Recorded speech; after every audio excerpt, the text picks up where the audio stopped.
You guys want to come this way and take a look at the device itself? This whole project costs around $83,000. It'll give us the ability to remotely switch and get power on, which would normally could be hours, with people out of power for hours, down to seconds. Like I say, I'm just really impressed. I didn't dream there was such a thing. You know, it's great, and I'm glad that the legislature and the state government have made it possible to encourage companies like Ameren to do things like this.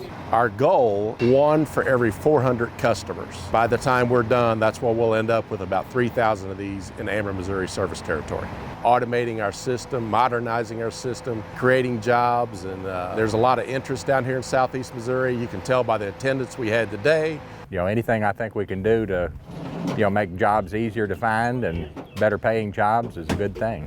They hear us talk about it, they see commercials, but to see these guys actually up in energized conductor, installing it and how it's going to work and benefit their constituents, I mean, I think they really appreciate it.